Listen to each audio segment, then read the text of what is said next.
কিছুটা হলেও মধ্যবিত্তের নাগালে এলো সোনার দাম। তবে বেশ কয়েক মাস ধরেই এই মূল্যবান ধাতুর দাম লাখের ওপরেই ঘোরাফেরা করছে। তাই সামান্য ওঠাপড়াতেই নজর রাখছেন সাধারণ মানুষ থেকে যারা এই সোনা নিয়ে কারবার করেন তারা সকলেই।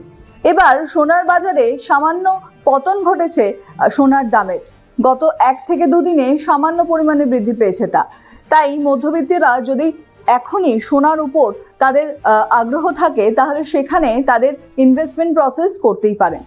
এই সোনার দাম অত্যন্ত গুরুত্বপূর্ণ হয়ে দাঁড়াচ্ছে আমাদের দেশীয় বাজারে।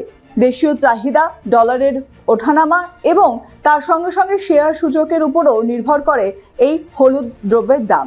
এবং এই হলুদ ধাতু অত্যন্ত গুরুত্বপূর্ণ বর্তমানে মধ্যবিত্ত মানুষের সঞ্চয়ের একটি মাধ্যম হিসেবে। তাই সোনাতে অনেকেই ইনভেস্টমেন্ট করেন। এই সঞ্চয় প্রক্রিয়াতে শুধুমাত্র সোনার গয়না কেনাই নয়, সোনার বাট কিনেও অনেকে টাকা সঞ্চয় করার একটি প্রক্রিয়া হিসেবে বেছে নেন। তাই সোনার বাজারে প্রত্যেকের নজর কিন্তু যথেষ্ট গুরুত্বপূর্ণ থাকে। সোনার বাজারে এই মুহূর্তে 22 ক্যারেট সোনার যে দাম তা প্রতি গ্রামে 12,486 টাকা। গতকাল তা 1 টাকা কম ছিল এবং অপরদিকে 24 ক্যারেট সোনার দামও কিন্তু 13,000 টাকার ওপরে।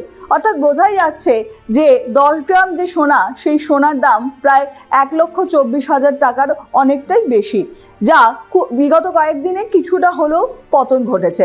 তাই যদি ইতিমধ্যেই সোনা কেনার কোনো ইচ্ছে থাকে তাহলে সোনার বাজার থেকে সেই দাম সংগ্রহ করে কিনে নিতে পারেন আপনার পছন্দের এই হলুদ ধাতু। আরও বিস্তারিত জানতে চোখ রাখুন কলকাতা টিভি ডিজিটালে। কলকাতা টিভি, রাত দিন 7 দিন।